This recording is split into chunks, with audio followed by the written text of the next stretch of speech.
متر و پنجره میکردی خنده قربون خندت برو لباتون قنده وای شیرین و نازی وای که چه تنازی شامیام در خونتون واسه بوس بازی بلال بلال سی خودت کردی کباب سی خودت کردی بلال بلال سی خودت کردی کباب سی خودت کردی وای وای وای وای وای وای وای وای بیا بریم شاه چرا اهلی ببندی.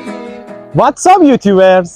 Welcome back to Shiraz Magazine's channel. I'm here with another journey in Shiraz, where the art, culture and traditions come together. This is Shapouri House, an architectural masterpiece. Let's start our journey. This unique house was built by master engineer Abdulqasim Mohandesi, the well-known architecture of Shiraz, and was owned by Abdul Sahib Shapouri, one of the great merchants in Shiraz. Shapouri House and Garden represent the innovation and creativity of Persian architecture. The innovations applied on the structure of this garden have turned it into an Iranian-European garden. The excellent decorations, like circular and design columns, make this building gorgeous. Visiting Shapouri House is for the public, and there is a restaurant, cafe, and exhibition of cultural and artworks of Fars province.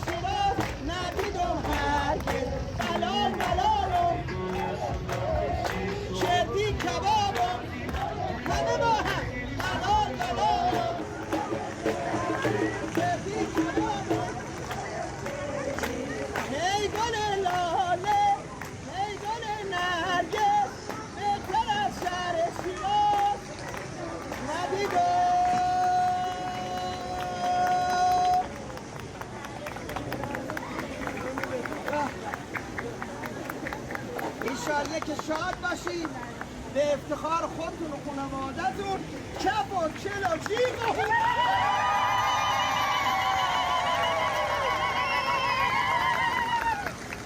چون شب عیدم هست هر کی به وسخش یکی کمک کنه.